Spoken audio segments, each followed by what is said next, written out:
प्रणाम। आओ जी, धन्यवाद। आप कुर्सी पे विराजेंगे। कुर्सी कुर्सी आप जी, आप मोहन भागवत जी हैं, राष्ट्रीय स्वयंसेवक के अभी संघ प्रमुख हैं महाराज जी। इधर इधर लगा। एक आसन भी इस पे बिछा दो। एक आसन आप विराज।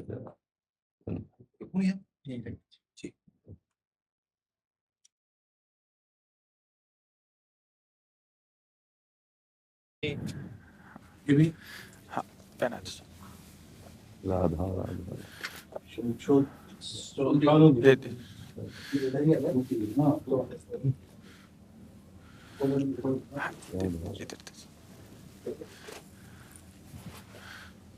आप विराज। माला माला ऐसे रहने दीजिए, बैठ हम से अपनी शिव जी को प्रणाम करें। और किसी को कुर्सी की आवश्यकता हो तो मंगा लें, अगर जमीन में बैठना है। बैठ जाए। मेरा ही केवल घुटने का जरा है जी महाराज जी, बस दर्शन करने थे। आपकी बात वीडियो पर सुनी तो लगा एक बार देख लेना चाहिए। चाह मिटी चिंता गई मनुआ बेपरवाह, ऐसे लोग कम देखने को मिलते। देखो, अपने लोगों का जन्म जो भगवान ने दिया है ना, ये सिर्फ सेवा के लिए दिया है। व्यवहारिकी सेवा और आध्यात्मिक सेवा, ये दोनों सेवाएं अति अनिवार्य है। केवल व्यवहारिकी सेवा ही होती रहे, हम अपने भारतवासियों को अगर हम परम सुखी करना चाहते हैं तो केवल वस्तु और व्यवस्था से नहीं कर सकते, उनका बौद्धिक स्तर सुधरना चाहिए। आज हमारे समाज का बौद्धिक स्तर गिरता चला जा रहा है, बहुत चिंता का विषय है। हम सुविधाएं दे देंगे, हम विविध प्रकार की भोग सामग्रियां दे देंगे, लेकिन उनके हृदय की जो मलिनता है, जो हिंसात्मक वृत्ति है, जो अपवित्र बुद्धि है, ये जब तक ठीक नहीं होगी तब तक हमारा देश धार्मिक देश है, हमारे यहाँ धर्म की प्रधानता है। तो इसी बात को बार बार हम सबसे निवेदन करते हैं कि ये जो हमारी नई पीढ़ी है, इसी से हमारे राष्ट्र की रक्षा करने वाले प्रकट होते हैं।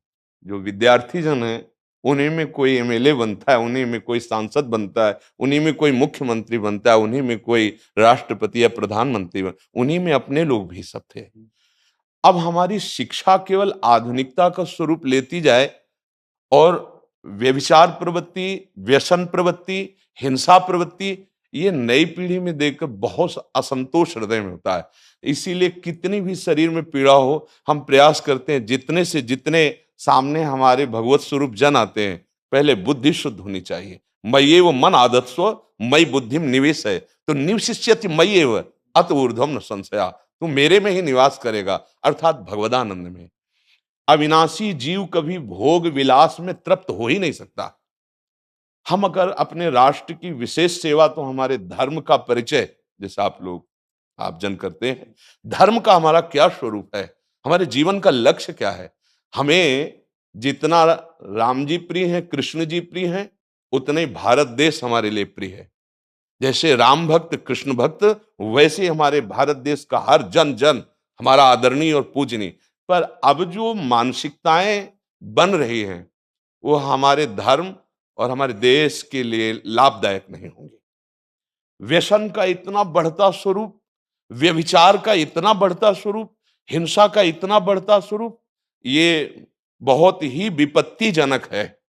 अगर ये बढ़ता रहा तो हम विविध प्रकार की सुख सुविधाएं देने पर भी अपने देशवासियों को सुखी नहीं कर पाएंगे, क्योंकि सुख का स्वरूप विचार से होता है। सुख और दुख की स्थिति सत्य नहीं है, आगमा पाइनो अनित्यास, लेकिन हमारा विचार, और विचार हमारा गंदा हो रहा है। बस हमारा उद्देश्य यही है कि हमारे देशवासियों का विचार शुद्ध होना चाहिए। अगर विचार शुद्ध है तो राष्ट्र प्रियता, जन सेवा, समाज सेवा, ये सब स्वाभाविक होने लगेगा। और विचार अशुद्ध है तो सुविधाएं बहुत हैं, उनका दुरुपयोग हो रहा है। तो बस आप सबसे बड़े बड़े जो उपदेष्टा जन हैं, जो बड़े बड़े धर्म की रक्षा के लिए भगवान ने जिनको भेजा है, उन सबसे यही प्रार्थना है कि सब व्यवस्था करते हुए हमारे देशवासियों की बुद्धि अध्यात्म को समझे। बिना अध्यात्म को समझे दुख सुख की समानता बिना किए परम सुख का अनुभव हो ही नहीं सकता। इस मायाकृत भोग पदार्थों को भगवान ने दुख योनया कहा है। मानो एक बोर्ड लगा दिया, दुखालयम अशाश्वतम। और हम सब यही चाहते हैं कि लौकिक भोगों को भोगने से ही हमारा राष्ट्र सुखी हो जाएगा या हम सुखी हो जाएंगे। नहीं, लौकिक भोगों को पूजन सामग्री बना करके और साध्य सच्चिदानंद प्रभु को रखा जाए तो आनंद की उमंगन हो जाएगी। बहुत सुंदर मानव जीवन का स्वरूप है, जिसे देव दुर्लभ कहा गया। दुर्लभो मानुषो देहो। लेकिन क्या दुर्लभता शब्द स्पर्श रूप रस गंध इन्हीं विषय के भोगने की या इन्हीं सुविधाओं के लिए दुर्लभ कहा गया? दुर्लभ है किसी सच्चिदानंद सुख के लिए। और उस सुख को तो हम भूले हुए, एकदम बहते हुए शब्द स्पर्श रूप रस गंध के प्रवाह में चले जा रहे हैं और इसी को सौभाग्य समझ रहे हैं कि हमें सुख प्राप्त हो रहा है। नहीं, हम सबसे प्रार्थना करते हैं कि आप अपने धर्म को समझिए। आप अपने स्वा को जहां जहां स्थापित करते चले जा रहे हैं, आप उसे गंदा करते चले जा रहे हैं। मदिरा में, हिंसा में, द्यूत कीड़ा में, व्यभिचार में, इसे दोष नहीं समझा जा रहा आज। और हमारे शास्त्र और हमारा धर्म इसको निषेध करता है। कलयुग की स्थिति बताई गई है। छोटे छोटे बच्चे व्यसन करने में लग गए। आज स्कूली विद्यार्थी जिनको ब्रह्मचर्य से पुष्ट होना चाहिए, वो ब्रह्मचर्य नष्ट कर रहे हैं। ये बड़ा चिंता का विषय है। हमारे देश के लिए जो जवान चाहिए, हमारे देश के लिए जो भक्ति चाहिए, उसमें बुद्धि और शरीर बल दोनों होना चाहिए। शरीर बल क्षीण हो रहा है क्योंकि व्यभिचार प्रवृत्ति में बहुत कमजोर अवस्था में, जैसे गेहूं की फसल है और गलेथ में काट ली जाए तो न दाना मिलेगा न सही भूस मिलेगा। ऐसे ही 20 वर्ष की अवस्था तक यदि ब्रह्मचर्य नष्ट कर दिया जाए तो वो गृहस्थ के योग्य में नहीं रह सकता। राष्ट्र सेवा की क्या बात है। हमारे राष्ट्र सेवा के लिए बहुत विशाल हृदय की आवश्यकता है। हमारे शरीर को बहुत स्वस्थ रखने की आवश्यकता है, तभी हम समाज सेवा, राष्ट्र सेवा। तो शरीर और बुद्धि दोनों का स्वस्थ होना बहुत आवश्यक है। तो शरीर को तो नष्ट किया जा रहा है विषय भोगों में। लोग समझने लगे हैं कि मांस खाने से हमारा स्वास्थ्य अच्छा रहेगा, हम बलवान बनेंगे। अध्यात्म बल नहीं तो तेरे शरीर की चर्बी बढ़ा ले, लेकिन तू न काम पर विजय प्राप्त कर सकता, न क्रोध पर, न लोभ पर, न मोह पर, न हिंसा पर। फिर क्या जीवन। तो इसीलिए हमारा बार बार हृदय में सबसे प्रार्थना है, जिस संत भगवान भी आते हैं, ये देखो इस समय आवश्यकता विचार शुद्ध करने की है, आहार शुद्ध करने की है, आचरण शुद्ध करने की है। हमारे देश ने चरित्र की पूजा की है। रावण किसी बात में कम नहीं था। आज भी कोई शिव अगर अभिषेक होता है तो तांडव स्तोत्र उसी का गाया जाता है। जटाटवी गलत ज्वल प्रवाह पावित स्थले। ऐसा विद्वान और ऐसा बलवान जो 20 बार जैसे झूला आराध्य देव को झुलाया जाए, ऐसे महादेव सहित पार्वती को बाजुओं पे झुलाया, वो महाबली चरित्रहीन हो गया तो अपने देशवासियों ने राक्षस कह दिया उसको। चरित्र, आज हम चरित्र पर ध्यान ही नहीं दे रहे। चरित्र बेचना मतलब कोई समझ में नहीं आ रहा। छोटे छोटे बच्चे चरित्रहीन हो रहे हैं। हमारा राष्ट्र संकट में पड़ जाएगा अगर हमारे बच्चे व्यवस्थित नहीं हुए, उनकी बुद्धि शुद्ध नहीं हुई, उनका स्वास्थ्य ठीक नहीं रहा। कौन आगे चल करके है? यही पीढ़ी तो है ना। इन्हीं में से तो निकलते हैं हमारे राष्ट्र भक्त, भगवत भक्त, देश सेवी। तो सबसे यही प्रार्थना है कि हमारे नई पीढ़ी को सुधारा जाए, उनकी मानसिकता, उनका बौद्धिक स्तर सुधरे, क्योंकि भगवान ने हमें सेवा के लिए भेजा है सबको।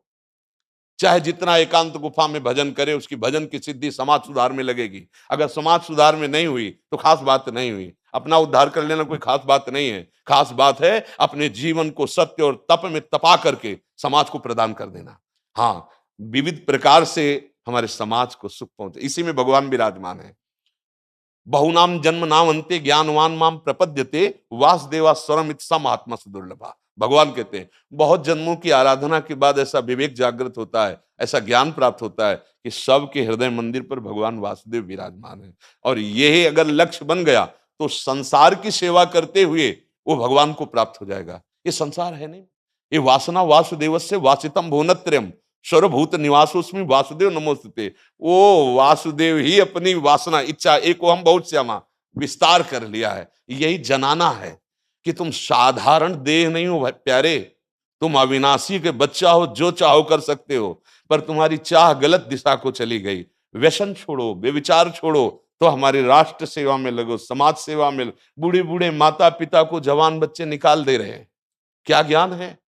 जिस समय हम किसी ज्ञान के योग्य नहीं थे कि अपनी रक्षा नहीं कर, उन्होंने हमारा मल धोया। आज हमें अवस्था उनकी सेवा की। हमारा समाज किस तरह से गिरता जा रहा है। जब बूढ़े जन मिलते हैं ना कि हमें घर से निकाल दिया, हमारे बेटे सेवा नहीं करते, तो लगता है हमारे शास्त्र तक पहुंचना तो बड़ी कठिन बात है। ये मनुष्य की मनुष्यता को भी छोड़ते चले जा रहे हैं, नहीं चले जा रहे। अब जैसे और लोग बहुत से वचन ऐसे, हम आपको ये दे देंगे, हम आपको ये दे देंगे, उसे होगा क्या?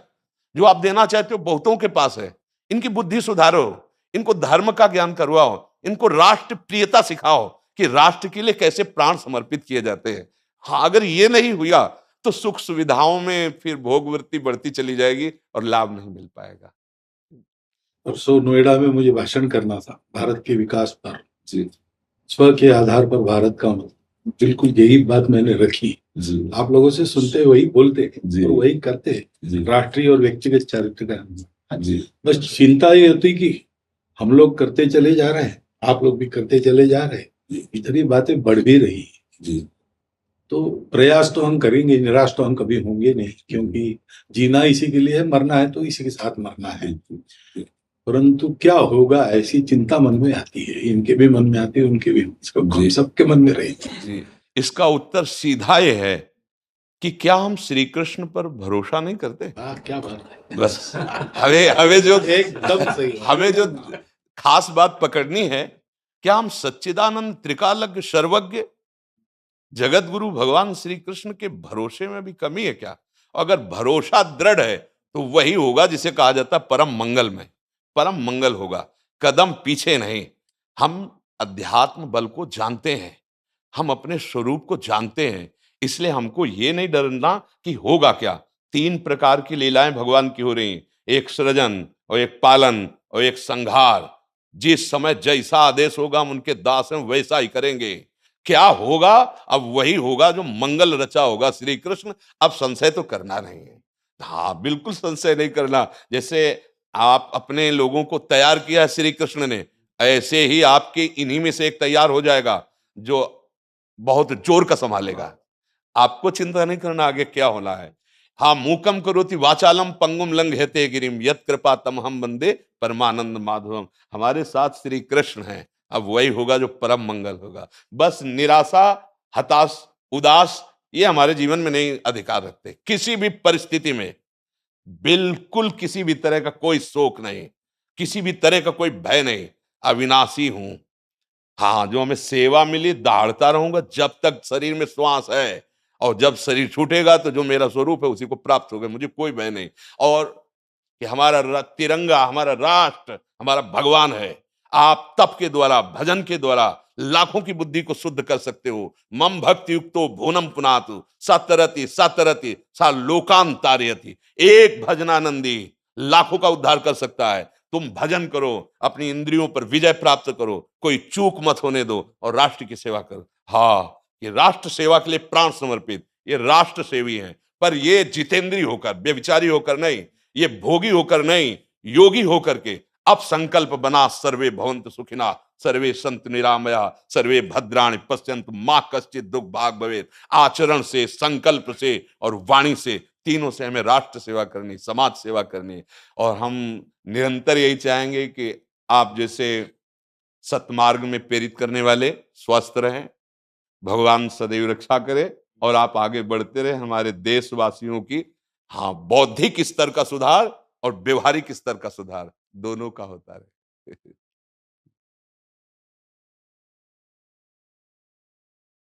आगे बढ़ो महाराज।